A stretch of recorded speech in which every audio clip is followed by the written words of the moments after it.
Welcome back to my channel. I was hoping to put this video up last weekend when Comic-Con finished, especially after the Mezco announcements regarding the next Return of the Living Dead dolls release, and of course the LDD Presents with David from Lost Boys. But I wasn't able to, so today's video, what I wanted to discuss last weekend, is about the biggest and continuous sub-series of Living Dead dolls, the Presents lines. A line that is the only one that, as I stated, is still continues to this day and retains the 10-inch OG doll mode when Living Dead dolls started. So I'm going to do a brief overview of when it began and my small collection of Presents dolls, and my thoughts of where Presents dolls are today, and thoughts about the announcement of Lou and David from Lost Boys. So let's get into it. So no discussion about Presents can begin without mentioning the very first Presents, official Presents dolls, and that is Nosferatu and Victim. And they debuted at the Cinema Wasteland Con in Strongsville, Ohio during the weekend of April 3rd, 2004. Initially planned when the guys were working on Series 6, which is the series of the pets.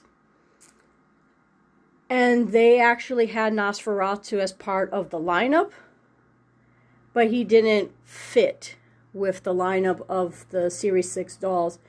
And as fate will have it, Mezco owned the rights to Nosferatu, and that's when the Presents line was born.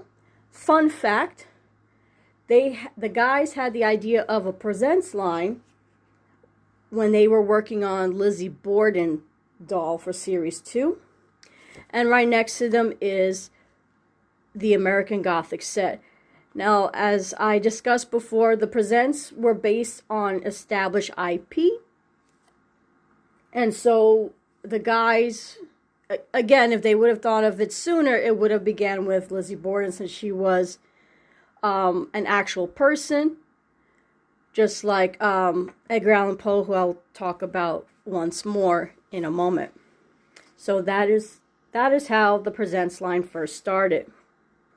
And with the Presents line, initially, they did have chipboards, okay, and with the chipboard saying Presents.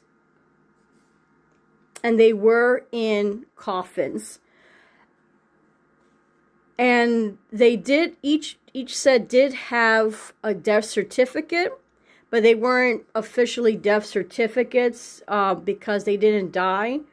But they were just poems of the characters. And eventually they phased out the death certificates in future Presents lines. To continue the discussion, I want to finish up with the Living Dead doll Presents that feature the coffins.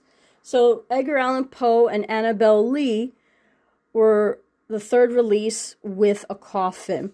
Now, I did discuss Edgar Allan Poe when talking about real life dolls, real life people that they made into dolls on my previous video. So I want to go into more depth of the Presents for Edgar Allan Poe with Annabelle Lee. So again, just like Nosferatu and American Gothic, they had a chipboard, says Presents right here. And like I said, it's a well-known person. And they did have a death certificate, I believe. And again, it wasn't about the death. It was more of a poem about the author himself. Fun fact with this release, Annabelle Lee actually has an alternate glow-in-the-dark face, so it's really cool. Here's a picture of that. And they came, as I said, in a dual coffin box. He came with accessories very much like Nosferatu and American Gothic. Here is a raven, which is really cool. And of course, he comes with a book. Doesn't open. This is Tales of Madness and Murder. And then after Edgar Allan Poe and Annabelle Lee, who were released in 2007, there was one final Coffin Presents doll release, and that was Sadako, I think that's how you say it, from The Ring. In America, she's known as Samara, and she was the last Coffin Living Dead Doll Presents doll. She was released in 2012. Only 200 were made. And she was not released here in the United States. She was released overseas. And she was designed by this company on the bottom. I am not going to pronounce it. So there's the company at the bottom. And here where it says Living Dead Dolls Presents. And it's for The Ring 3D. That what that translates to. Now, she, unlike the other Coffin Presents doll releases, did not come with a death certificate. What you see is what you get.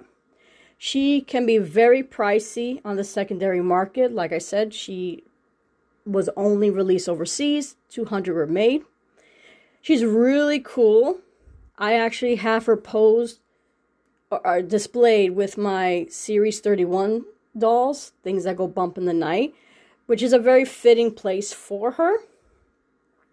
And, you know, she looks movie accurate as far as I remember from The Ring. You know, she did come in a coffin, so here's a picture of the coffin. And she was the final Presents doll to be released in a coffin. Now, Edward Scissorhands in the 2006 Comic Convention was the first Presents doll at a convention. He also did not come in a coffin, nor did he come with a chipboard or a death certificate as well. Anyone forget Edward Scissorhands? So that is Sadako. I do want to mention on a special note that the guys did create one more Coffin Presents doll. It was a one-of-a-kind, and they gifted to Jordan Peele after he won an Oscar for his movie Get Out in 2018. It was based on his character, I believe the name was Chris, and he came with a cup, saucer, and spoon. You can see the doll featured prominently off to the right or left, depending on how you're looking at the picture, of Peele in a documentary called Horror Noir, A History of Black Horror. And it's a really cool doll. I wish they made it a mass release of it. I totally would have bought it. But that's definitely the final note on the Coffin Presents releases. So now that we moved out of the coffins, now we have the open window box releases. And this duo here is from a movie called A House of a Thousand Corpses. And this character is Otis, and this character is named Cindy. I thought they were really cool. I've never seen the movie, so, you know, I have no idea who she is or who he is. But I thought they was cute because I'm very particular to the name Cindy. And that's what her name is. And they came in this really cool window box. Really nice production design on the box. Here's a picture of it. I do still have the box. Unfortunately, it's buried in my closet. I would love to be able to show it on camera.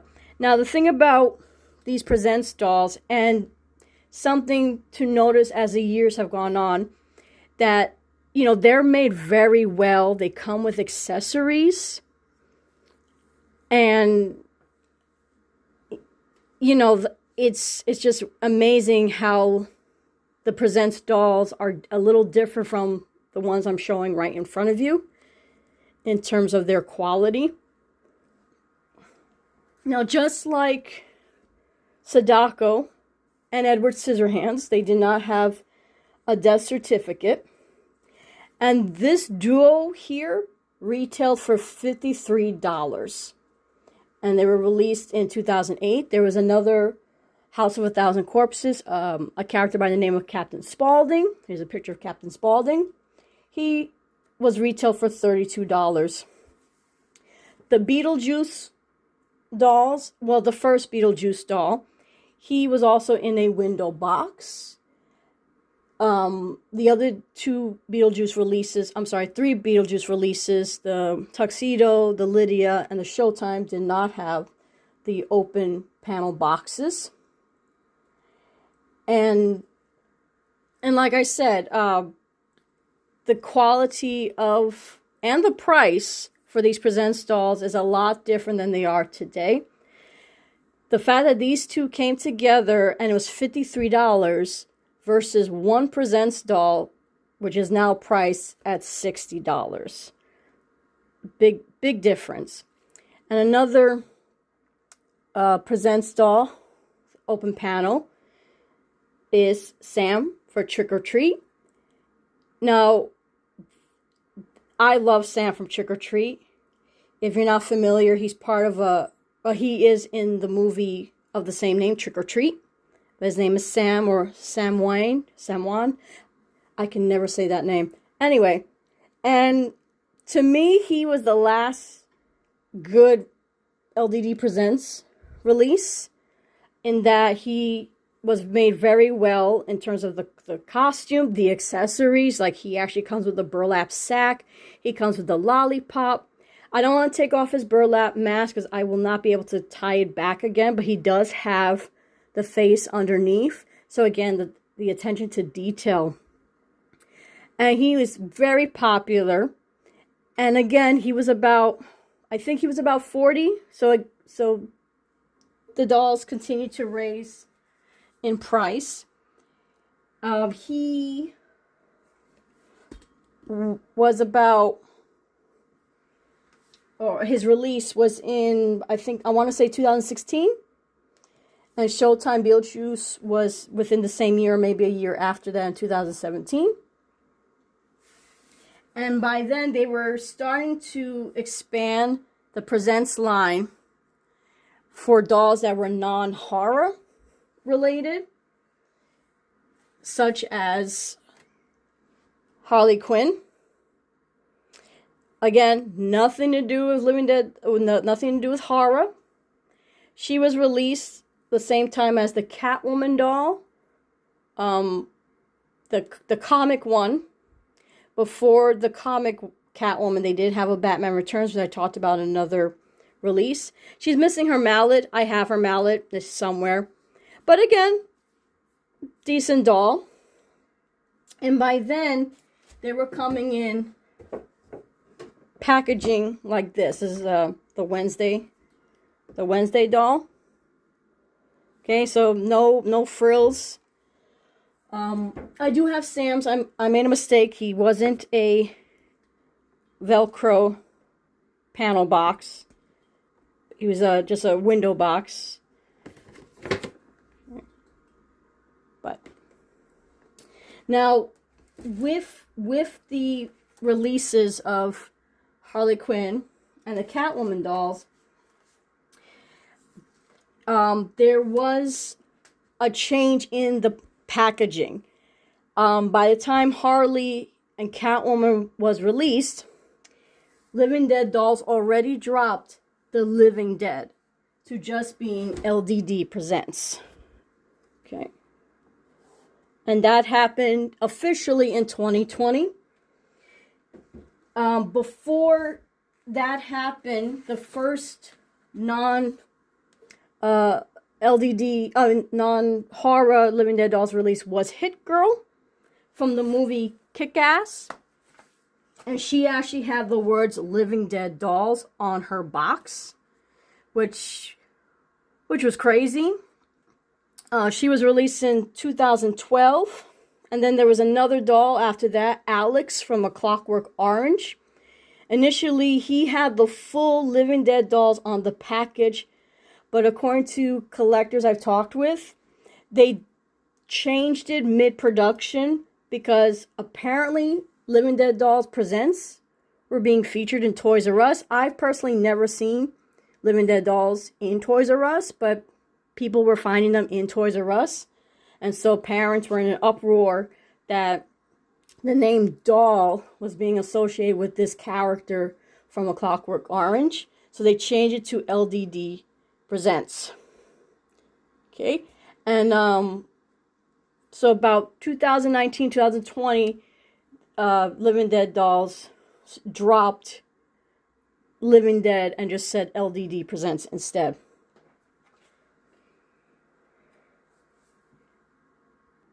So one of my biggest gripes with the Presents lines over the years is how the dolls have become more expensive, but then they lack, the quality in terms of the clothes and in terms of the accessories. Not all the dolls had bad clothing, but in terms of the accessories, it is a little annoying, especially when you have dolls in the promos when they're promoting the stock photos of the dolls, in these dynamic poses, and some came with accessories. So in front of you is the latest American Girl release of Wednesday. Now, I am not an American Girl collector. This is not going to be a review of a Wednesday, but what I was really drawn to that American Girl did, accompanied by Mattel, Mattel owns American Girl, is that their Wednesday came with the piranhas. Here's a close-up of the piranhas, which I have to admit, that was the selling point for me. It's not a cheap doll by any means. It is an American Girl priced doll, but they really went out with not only the quality of the clothing, but the accessories. Here's a stock photo of the first Wednesday release. See, in her hands, she has the piranhas. And then when you get her, of course, I knew she didn't come with the piranhas. They didn't say she did come with the piranhas. But the fact that they had a stock photo of her holding the piranhas, but not willing to include them, I just thought it was a missed opportunity. And it was, you're shortchanging fans, especially when they want to recreate that scene from the first season of Wednesday. So I just wanted to show just what a different company did with the theme of Wednesday versus what Mezco did. And that's my biggest gripe, just overall, that the Presents dolls are the only dolls we have that has the Living Dead dolls body, any resemblance to the OG line. And it's only in name only, since they don't come in the coffins, they don't come with death certificates or the chipboards. And, I still collect the Presents because there's certain characters I like Wednesday, but at the same time, I know what they used to cost, how they used to be, and just more care that went into it. Now, I didn't want to end the discussion of the Presents without talking about the Mistress of the Dark, Elvira.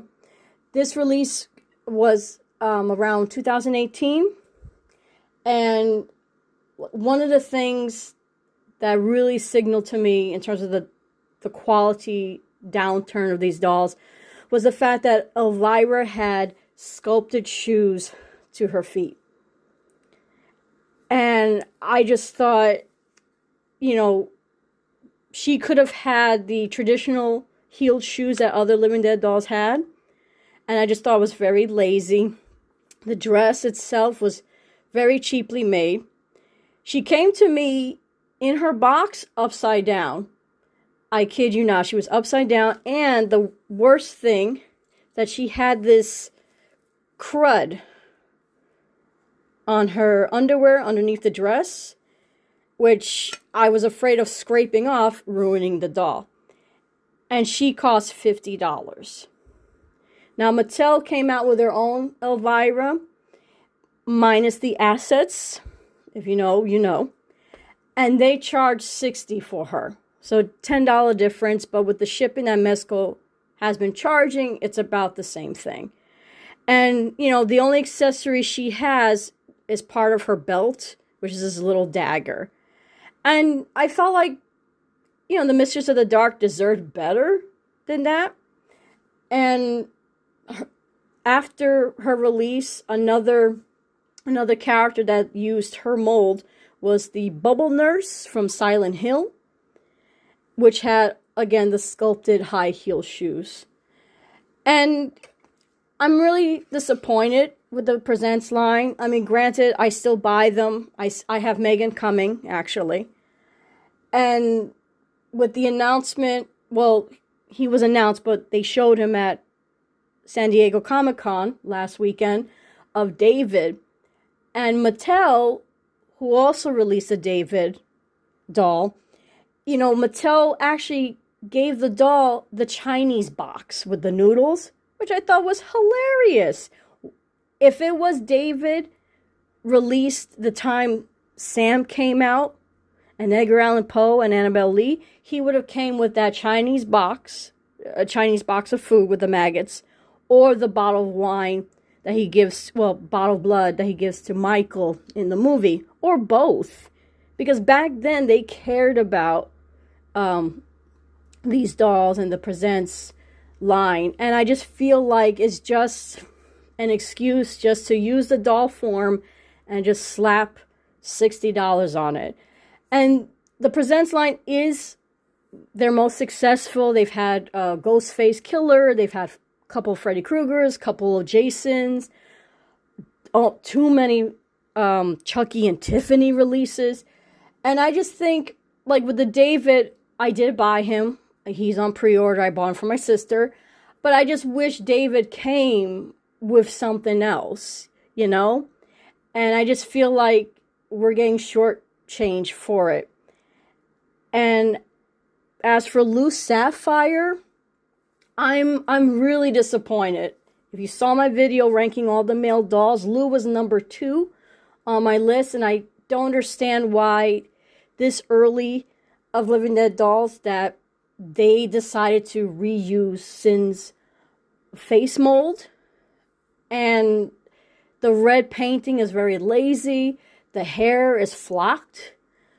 And I don't know, honestly, about Lou. I don't know if I'm going to buy him. I need to see more, like, of the accessories. Like, he had really cool accessories. He had this really cool cane. And I didn't see it in the promo pictures. He comes with Sin's pitchfork.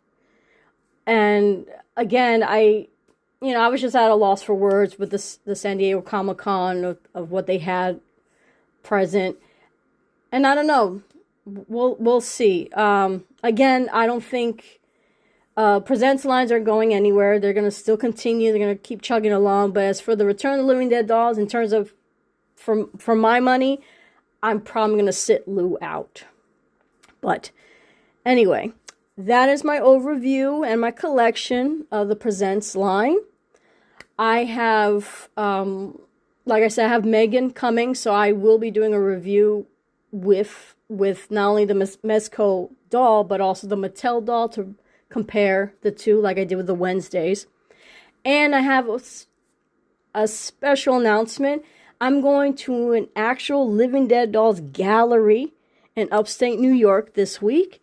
And I can't wait to share pictures and video footage of that. So stay tuned for that. And I hope this video wasn't too much of a rant, but I just wanted to share my feelings post San Diego Comic-Con, and of course about the Presents line. So, and if you enjoy these dolls, do your research. They're still widely available, especially the ones you see in front of me. Sadako, you are going to pay a pretty penny for her, so just be aware of that. And if you like this video, please like it, please subscribe. And again, stay tuned for more Living Dead doll content in the future. And as always, happy hunting.